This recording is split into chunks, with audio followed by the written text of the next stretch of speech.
Hello and welcome everyone. Now इस lecture में हम डिस्कस करेंगे MCQs on fiscal policy and monetary policy जो आपके upcoming JK SSB exam mostly FWA के लिए बहुत ही ज़्यादा इंपॉर्टेंट है एंड ये पार्ट फर्स्ट है। सो दैट्स वाई हम इसमें डिस्कस करेंगे MCQs on fiscal policy and in the next very part we will discuss the MCQs on monetary policy. Now let us start today's lecture. Question first, but start करने से पहले हम थोड़ा quickly revise करेंगे simple terms में fiscal policy को। Basically fiscal policy को आप सबने पढ़ा होगा कि बजटरी पॉलिसी भी कहते हैं। एंड बजटरी पॉलिसी में हम क्या देखते हैं कि जो फाइनेंशियल ईयर है जो स्टार्ट होता है 1 अप्रैल से 31 मार्च तक, अब इस फाइनेंशियल ईयर में जो गवर्नमेंट है वो कितना रेवेन्यू जनरेट करेगा एंड देन कितना एक्सपेंडिचर करेगा इस फाइनेंशियल ईयर में, ये हम देखते हैं बजटरी पॉलिसी या फिस्कल पॉलिसी में। दैट्स वाई फिस्कल पॉलिसी को रेवेन्यू एंड एक्सपेंडिचर पॉलिसी भी कहते हैं। नाउ अब 31 जनवरी जब आता है तो 31 जनवरी को क्या किया जाता है कि जो इकोनॉमिक सर्वे है उसको रिलीज़ किया जाता है। अब इकोनॉमिक सर्वे में क्या होता है कि हमारी जो इकनॉमी है उसने लास्ट ईयर कितना अच्छा परफॉर्म किया है, यानी कितनी इन्फ्लेशन रही है, कितना अनएम्प्लॉयमेंट रही है, किस सेक्टर में कितना ग्रोथ हुआ एंड ऑल, ये सब डिटेल में डिस्कस किया जाता है किसमें, इकोनॉमिक सर्वे में। एंड देन जब 1 फेब आता है तो 1 फरवरी को क्या होता है, 1 फेब को जो बजट है उसको पार्लियामेंट में अनाउंस किया जाता है। कौन अनाउंस करती है, फाइनेंस मिनिस्ट्री। आल्सो आपने पढ़ा होगा कि जो बजट है, बजट में बेसिकली 3 फंड्स होते हैं। One is consolidated fund, another is contingent fund and last one is public account. No अब जो कंसोलिडेटेड फंड है, कंसोलिडेटेड फंड से अमाउंट निकालने के लिए गवर्नमेंट को पार्लियामेंट की परमिशन लेनी पड़ती है। उसके बाद एक कंटिजेंट फंड, कंटिजेंट फंड से अमाउंट निकालने के लिए पार्लियामेंट की ज़रूरत नहीं पड़ती है। अब यहाँ से हम अमाउंट कब निकालते हैं, जब भी कंट्री में इमरजेंसी या अनफोर्सिन कंडीशंस होते हैं। फॉर एग्जांपल फ्लड आ गया या साइक्लोन आ गया या वायरस आ गया, जैसे कोरोना वायरस आया था, तो उस टाइम पे हम कंटिजेंट फंड से अमाउंट निकालते हैं। उसके बाद है पब्लिक अकाउंट। तो देन इन तीनों के फिर दो हेड्स है, one is revenue account and another is capital account. अब ये रेवेन्यू अकाउंट और कैपिटल अकाउंट को हम सिंपल एग्जांपल से मैं आपको समझाऊंगा। बेसिकली क्योंकि बेसिकली मोस्टली बच्चों को ये समझ नहीं आता अच्छे से। One is revenue account, another is capital account. अब रेवेन्यू अकाउंट के विनो के दो हेड्स हैं, इनके भी one is revenue receipt, another is revenue expenditure. और कैपिटल अकाउंट के भी दो हेड्स हैं, one is capital receipt and capital expenditure. Also हमने अभी पढ़ा कि जो रेवेन्यू अकाउंट है, रेवेन्यू अकाउंट में आता है रेवेन्यू रिसेप्ट्स और रेवेन्यू एक्सपेंडिचर। इस तरह से कैपिटल अकाउंट में आता है capital receipts and capital expenditure. And जब हम रेवेन्यू रिसेप्ट्स को कैपिटल रिसेप्ट से मिलाते हैं हमें आएगा टोटल रेवेन्यू एंड टोटल कितना पैसा आएगा गवर्नमेंट को। एंड रेवेन्यू एक्सपेंडिचर को जब हम कैपिटल एक्सपेंडिचर से मिलाते हैं हमें आएगा टोटल एक्सपेंडिचर एंड टोटल कितना खर्चा होगा गवर्नमेंट को। तो अब हम सिंपल एग्जाम्पल से यहाँ पे समझेंगे कि रेवेन्यू और कैपिटल में क्या डिफरेंस है। बेसिकली अगर हम रेवेन्यू एक्सपेंडिचर की बात करते हैं तो रेवेन्यू एक्सपेंडिचर में क्या आता है कि वो खर्चे जो रेगुलरली गवर्नमेंट को होते हैं। फॉर एग्जाम्पल अगर हम सैलरी की बात करेंगे, गवर्नमेंट को एम्प्लॉयज़ को सैलरी हर महीने देनी पड़ती है। तो दैट्स वाई जो सैलरी टू एम्प्लॉयज़ है ये रेवेन्यू एक्सपेंडिचर में आएगा। इस तरह से अगर हम इलेक्ट्रिसिटी बिल की बात करेंगे, वाटर बिल की बात करेंगे, टैक्सेस की बात करेंगे, तो इनमें क्या होता है, फॉर एग्जांपल इलेक्ट्रिसिटी बिल आपको हर महीने आती है, आपको हर महीने पे करना पड़ता है। सो दैट्स वाई गवर्नमेंट को ये अमाउंट हर महीने आएगा। सो दैट्स वाई जो इलेक्ट्रिसिटी बिल है ये रेवेन्यू रिसेप्ट्स में आएगा। नाउ अब अनदर इज कैपिटल। अब कैपिटल में आप सिंपली याद रखो वन टाइम। अगर वन टाइम एक्सपेंडिचर है then we call it capital expenditure. For example अब ये वन टाइम क्या होता है, अगर फॉर एग्जांपल यहाँ पे कोई मेट्रो स्टेशन बनाना है या कोई रेलवे ट्रैक बनाना है या आप सिंपली मान लो कोई एयरपोर्ट बनाना है या कोई रोड बनाना है, तो अब यहाँ पे जब गवर्नमेंट खर्च करेगा तो वो एक ही टाइम खर्च करेगा। गवर्नमेंट को एक टाइम बनाना पड़ेगा रोड, उसके बाद उनको कुछ बहुत सालों तक यहाँ पे रोड फिर से ये रोड नहीं बनाना पड़ेगा, यहाँ पे कोई खर्चा फिर से नहीं करना पड़ेगा।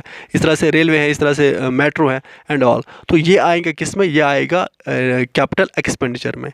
तो अगर हम कैपिटल रेवेन्यू की बात करेंगे तो फॉर एग्जाम्पल अगर हम लोन की बात करेंगे, हम लोन ले रहे हैं डिफरेंट फॉरेन कंट्री से या IMF से या अदर वर्ल्ड बैंक से, तो अब लोन की बात करें तो ये नहीं कि लोन हम हर महीने लेने जाएंगे, तो एक बार हम लेते हैं तो दैट्स वाई ये किस में आएगा, ये आएगा कैपिटल एक्सपेंडिचर में।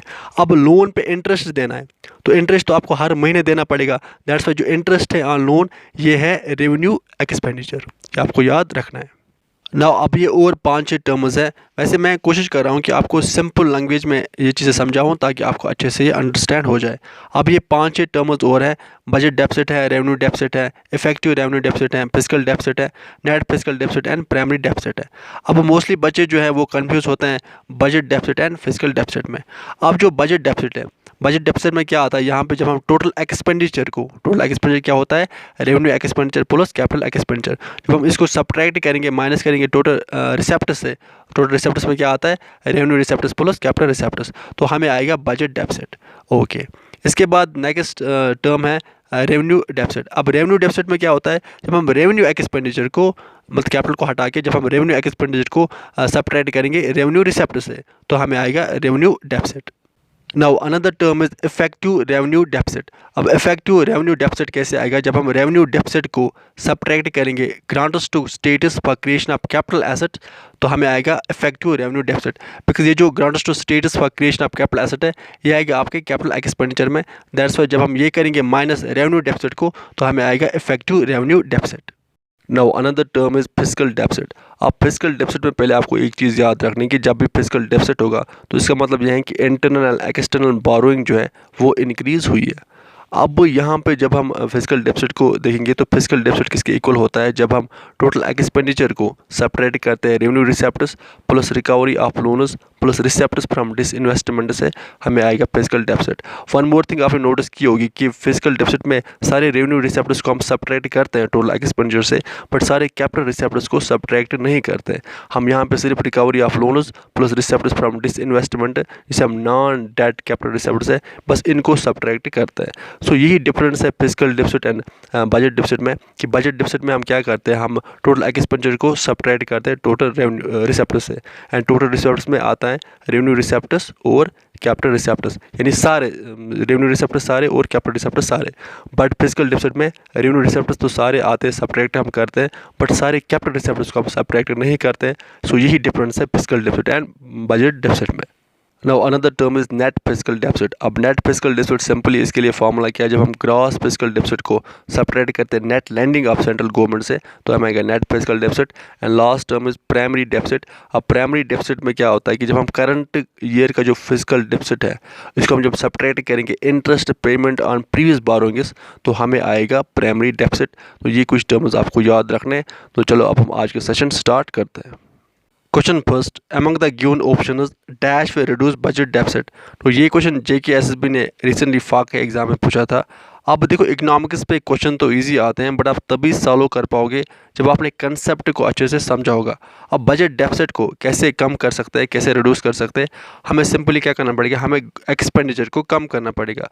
So reduction in government expenditure. So right answer is a. Question second, which among the following is the component of capital expenditure of the union government?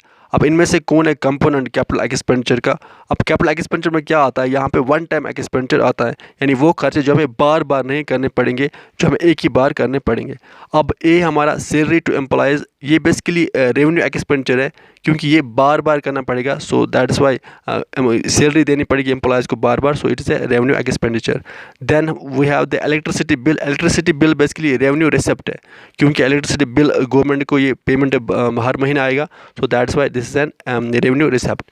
इसके बाद इंटरेस्ट पेमेंट। अब इंटरेस्ट पेमेंट वो कि loan पे हम interest देते हैं तो हर महीने देते हैं। So that's why this is the revenue expenditure. Then we have the D, that is constructing a metro station Srinagar. Now ये है कैपिटल एक्सपेंडिचर, क्योंकि अगर फॉर एग्जाम्पल मेट्रो को हमने एक बार बना दिया, इसके बाद हमें बार बार यहाँ पे खर्चा नहीं करना पड़ेगा। So D is the capital expenditure. Question third, which among the given techniques or analytical tool is used to craft a fiscal policy? अब फिजिकल पॉलिसी या मॉनेटरी पॉलिसी को क्राफ्ट करने के लिए हम किन टेक्निक्स का यूज़ करते हैं, ये क्वेश्चन भी JKSSB ने पूछा है, फाक एग्जाम है। वी नो कि फिजिकल पॉलिसी या मॉनेटरी पॉलिसी में हम क्या देखते हैं, हम देखते हैं कि इन्फ्लेशन को कैसे कंट्रोल करें, डिफ्लेशन को कैसे कंट्रोल करें, अनएम्प्लॉयमेंट को कैसे कम करें, एंड ये सारे के सारे कंपोनेंट्स किसके हैं, ये मैक्रो इकोनॉमिक कंपोनेंट्स हैं। सो दैट्स वाई अब हम किन टेक्निक्स का यूज़ करते हैं फिजिकल पॉलिसी में, that's macro economic technique. So right answer is B. Question 4. If we deduct grants to states for the creation of capital assets from revenue deficit, we arrive at. हमने ऊपर ही discuss किया कि जब हम revenue deficit से subtract करेंगे grants to states for the creation of capital assets, हमें आएगा effective revenue deficit. So right answer is B. Question 5. Fiscal deficit in the union budget is equal to. अब जो फिजिकल डेफिसिट है वो किसके equal होता है? वो नो कि फिजिकल डेफिसिट में आता है जब हम टोटल एक्सपेंडिचर को सब्ट्रैक्ट करते हैं revenue receptors plus recovery of loans plus receptors from disinvestment से, एंड जो recovery of loans plus receptors from disinvestment, इनको हम कहते हैं non debt capital receptors. So जब हम ये करेंगे सब्ट्रैक्ट तो हमें आएगा physical deficit. So B is correct.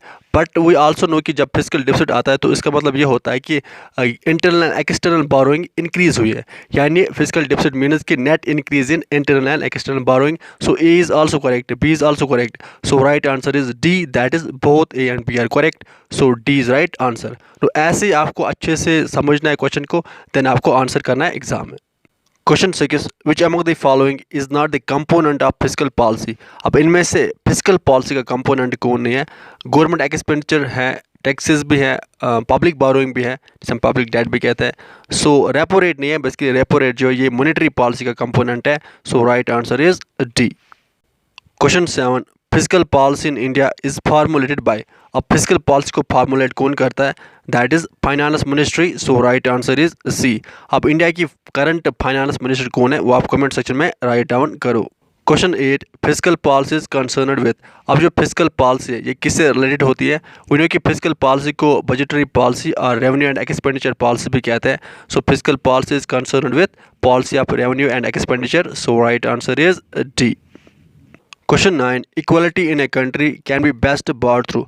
अब इक्वालिटी कैसे आएगी कंट्री में? आपके पास ऑप्शन है progressive expenditure, regressive taxation, regressive expenditure, none of the above. अब जो प्रोग्रेसिव एक्सपेंडिचर है, प्रोग्रेसिव एक्सपेंडिचर में क्या होता है कि जैसे जैसे एक पर्सन आपकी इनकम इंक्रीज होती है वैसे वैसे गवर्नमेंट एक्सपेंडिचर भी इंक्रीज होता है, यानी जो अमीर लोग होते हैं, जो रिच पीपल होते हैं, उन पे गवर्नमेंट ज़्यादा एक्सपेंडिचर करता है। तो इससे इक्वलिटी नहीं आएगी। Second is regressive taxation. अब रिग्रेसिव टैक्सेशन में क्या होता है कि जैसे जैसे आपकी टैक्सेबल इनकम इंक्रीज होती है वैसे वैसे जो टैक्स रेट है वो डिक्रीज होता है। तो इससे भी बेनिफिट किनको मिलेगा? इससे भी बेनिफिट रिच पीपल को मिलेगा। सो इससे भी इक्वलिटी नहीं आएगी।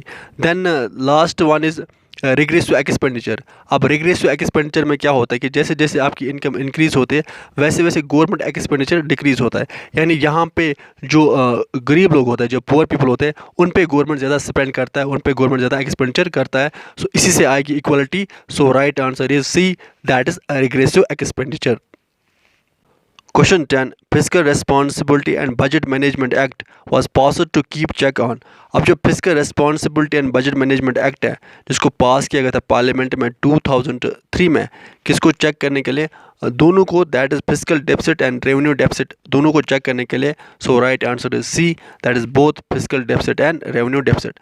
नाउ विद दिस हमारा आज का सेशन कंप्लीट होता है। आप कंटिन्यूअसली अच्छे से पढ़ाई करते रहे, अपना एंड अपने पेरेंट्स का ख्याल अच्छे से रखिए। Good bye.